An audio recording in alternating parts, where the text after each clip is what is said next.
दोस्तों सभी को नमस्ते। दोस्तों शिवरात्रि आने वाली है और यह त्यौहार संपूर्ण भारतवर्ष में बड़ी धूमधाम से मनाया जाता है। बड़े बड़े घरों में, छोटे घरों में, बड़े घरों में, बड़े बड़े मंदिरों में, छोटे मंदिरों में, प्रत्येक गली मोहल्ले में किसी ना किसी स्थान पर शिवरात्रि का बड़ा जागरण, बड़ा भंडारा, बड़ा उपलक्ष्य आपको देखने को मिला होगा। परंतु जब मैंने जानने का प्रयास किया तो मुझे कोई भी व्यक्ति अभी तक ऐसा नहीं मिला जो मुझे सही ये जानकारी बता दे पाए आखिर शिवरात्रि मनाई क्यों जाती है। जानते हैं उस शिव के बारे में। कौन थे शिव, कैसे थे शिव, कैसे हैं शिव, कुछ नहीं जानते, परंतु हम हर वर्ष शिवरात्रि मनाते हैं। तो दोस्तों आज का वीडियो यही बताने के लिए रहेगा कि आखिर शिव कौन, शिवरात्रि कैसे और कैसे प्रारंभ हुआ, आखिर कौन थे शिव, कैसे थे शिव, कहाँ रहते थे शिव, इन सब चीज़ों के ऊपर चर्चा करेंगे। तो बिना समय गवाए वीडियो को लाइक शेयर अभी कर लेना। तो दोस्तों चलिए शुरू करते हैं। कैलाशपति शिव आपने बहुत सुना होगा। ये कैलाशपति शिव इसलिए बोले जाते हैं क्योंकि इतिहास हमें बताता है कि शिव जो हमारे जो त्रिशूलधारी हैं वो कैलाश पर रहते थे, कैलाश के राजा थे। आज वहाँ जहाँ बर्फ है, कभी वहाँ ऐसा रहा है, इतिहास में हमें मिलता है कि वहाँ पूरी सभ्यताएं थी, पूरी की पूरी व्यवस्थाएं थी, पूरे के पूरे नगर बसे हुए थे, वहाँ के वो राजा थे। अब शिवरात्रि आखिर क्यों मनाई जाती है यह नहीं जानते। कई लोग ये कहते हैं कि उस दिन श्री कृष्ण का, जैसे जन्माष्टमी मनाई जाती है, श्री कृष्ण का जन्म हुआ था, परंतु ऐसा नहीं है। शिवरात्रि मनाई जाती है तो वह इसलिए मनाई जाती है क्योंकि उस दिन शिव का विवाह हुआ था। तो विवाह तो श्री राम का भी होता, विवाह श्री कृष्ण जी का भी होता, पर शिवरात्रि क्यों मनाई जाती है?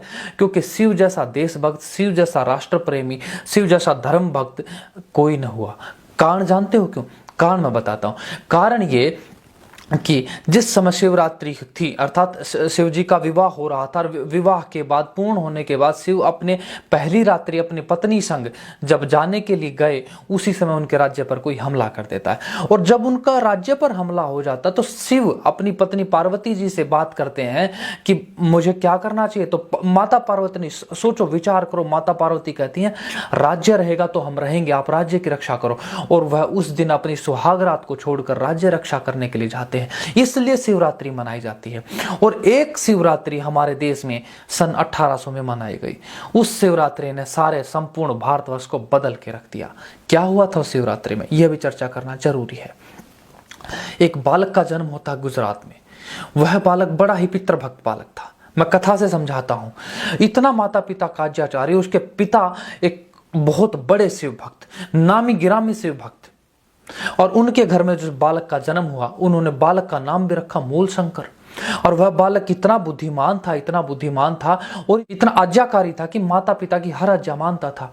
और उसके जब वह बालक 14 वर्ष पार कर गया तो उसके पिता ने उसको कहा कि हमारे जो शिव हैं, हमारे शिव भोलेनाथ है, वो बड़े ही दयालु हैं, वो भक्तों को दर्शन देते हैं। शिवरात्रि के दिन उनका व्रत जो करता है, उपवास करता है और जागरण करता है, उनको शिव भक्त अपने शिव भक्तों को दर्शन देते हैं। पुत्र कहता, पिताजी शिव दिखते कैसे हैं? वो कहते तीर नेत्रधारी हैं, हाथ में त्रिशूल रखते हैं, बड़े सुंदर स्वभाव वाले हैं, बड़े हट्टे कट्टे, वो ऐसा उनकी महिमा बताते हैं। अब बालक पिता का आज्ञाकारी, वह इतना सुनकर तैयार हो जाता है कि आज तो मैं भी शिव का व्रत करूंगा और शिव को दर्शन करूंगा। अब इसके लिए वह चले जाते हैं मंदिर में। पूरी रात जागरण होता रहता। सभी लोग धीरे धीरे एक एक करके सोना प्रारंभ कर देते हैं। जो एक छोटा सा बालक, विचार करो, छोटा सा बालक जाग रहा था, उसको नींद आती है, वह बार बार मुंह धोता है, फिर उसको नींद आती है, उसके पिता भी सो जाते हैं, फिर उसको नींद आती है, अपनी शिखा बांध लेता है, मतलब एक पिलर से अपनी शिखा बांध लेता है ताकि उसका चेहरा, मतलब नींद ना आ जाए, उसका चेहरा नीचे ना चला जाए, शिव आके चले न जाए। वह बालक सतत प्रयास पूरी रात जागता रहता है, परंतु शिव तो आते नहीं, कोई शिव नहीं आए। अचानक वह देखता है शिवलिंग के ऊपर, जिसकी आराधना, पूजा आराधना कुछ घंटों पहले उसके पिताजी और उसके गांव के पूरे लोगों ने की, उसके ऊपर कुछ मूषक चढ़ गए, कुछ अर्थात कुछ चूहे चढ़ गए। उन्होंने शिव भगवान को अर्पित किया गया जितना प्रसाद था, लड्डू थे, फल था, सबको झूठा कर दिया। अब झूठा कर दिया, वहां तक तो बालक देखता रहा। हो सकता है इनकी रक्षा करने के लिए शिव आएंगे, परंतु कोई ना आया। थोड़ी ही देर बाद मूषकों का एक झुंड आना शुरू हुआ और मूषक आए, उन्होंने वहां पर अपना मलमूत्र भी त्यागना शुरू कर दिया। वह बालक चकित हो गया, क्या आखिर क्यों नहीं आ रहे शिव? वह बालक अपने पिताजी को जगाता है कि पिताजी देखिए ये क्या हो रहा है, ये कैसे शिव हैं, ये तो आ ही नहीं रहे, इनका देखो इतना अपमान हो रहा है, इनके ऊपर गंदगी कर दी है, इनके सर के ऊपर चूहे चढ़ गया, आखिर कब आएंगे। तो पिताजी के पास कोई जवाब नहीं होता है। पिताजी समझ गए कि बालक बात तो ठीक कह रहा है। तो इतना कहते ही वह बालक कहता, पिताजी ऐसे शिव को मैं नहीं मानता, और वह अपने घर चले आते हैं, अपने रात को भोजन करते हैं। परंतु उस बालक के मन में उसी समय से वह मन में एक कुंठा कर जाती है, एक विचार जगह बना जाता है कि मुझे शिव को देखना है, मुझे शिव को पाना है। वह बालक घर से भागता है। माता पिता उसकी विवाह करने का प्रयास करते हैं, परंतु वह बालक आज्ञाकारी बालक पिता से कहता, पिताजी अरे पिताजी आपसे भूल हो गई, अरे आपको किसी ने गलत बता दिया, आप शिव को नहीं देखते, आपको शिव नहीं जानते। पिताजी भी समझ रहे थे कि बालक ठीक कह रहा, वह बालक को बातों में उलझाना चाहते थे, परंतु इतना तेजस्वी बालक वह एक न मानता है। वह धीरे धीरे अपने समाज के लोगों में जाने का प्रयास करता, क्योंकि समाज में एक धारणा थी अगर भगवान को पाना, शिव को पाना है तो समाज का हित करना पड़ता। तो समाज में लोगों की देखता है, चारों तरफ सेवाएं करता है, साधुओं से मिलता है, संतों से मिलता है, परंतु शिव का स्वरूप कोई नहीं बताता। उसको पता लगता है, किसी ने बताया कि शिव तो हिमालय में रहते हैं। वह बालक चल पड़ता है हिमालय की तरफ, परंतु हिमालय में जब वह हिमालय के क्षेत्रों में पहुंचता है, वहां देखता है यहाँ शिव की तो बात छोड़ो, यहाँ तो घास फूस भी नहीं उग सकता, इतनी बर्फ।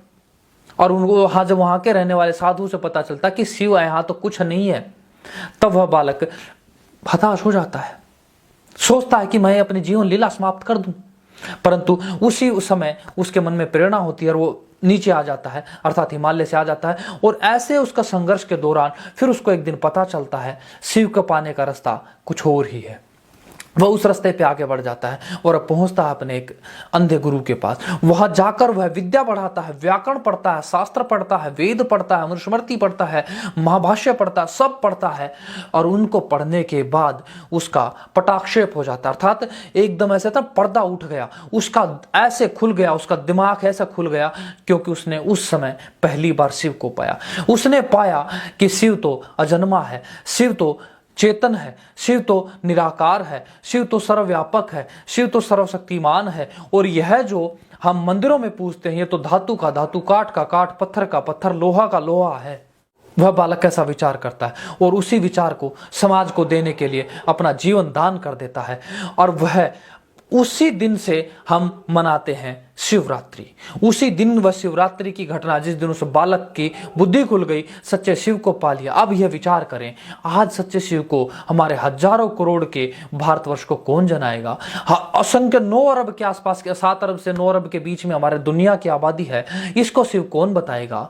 इसको शिव वही बता पाएगा जो शिव जानता होगा। और सच्चा शिव केवल और केवल जानता है वो आर्य।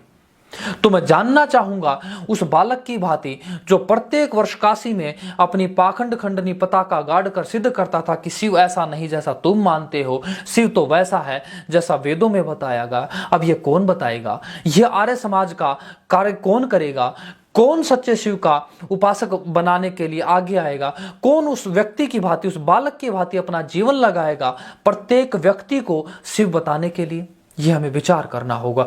और जब तक ऐसा शिव हम नहीं जानेंगे, तब तक शिवरात्रि मनाने का भी कोई लाभ नहीं, क्योंकि इसमें तो हम हजारों लाखों रुपए का तो धन खर्चते हैं, अरबों करोड़ों रुपए इसमें धन खर्च हो जाता है। साथ साथ आज एक शिवरात्रि के नाम पर भांग, धतूरा, सुल्फा, गांजा, पता नहीं क्या क्या पिया जाता है और नवयुवकों को पिलाया जाता है। उनका उद्धार कौन करेगा। उनका उद्धार करना है तो हमें सही अर्थों में शिवरात्रि मनानी होगी। और मैं शिवरात्रि न कहकर मैं कहता हूं मैं बोध रात्रि मनानी होगी। वही रात्रि, वही बोध रात्रि जिससे हमें शिव का बोध हो, जिससे हमें शिव के सत्य स्वरूप का बोध हो, जिससे हमें अपनी आत्मा का बोध हो। और वही बोध जो उस बालक को हुआ था, इसी में हमारी उन्नति है, इसी में संसार की उन्नति। तो मैं आर्य समाज के प्रत्येक आर्य से कहना चाहूंगा, आर्य समाज के पदाधिकारियों से कहना चाहूंगा, कब तक आप ऋषि दयानंद को भूल जाओगे।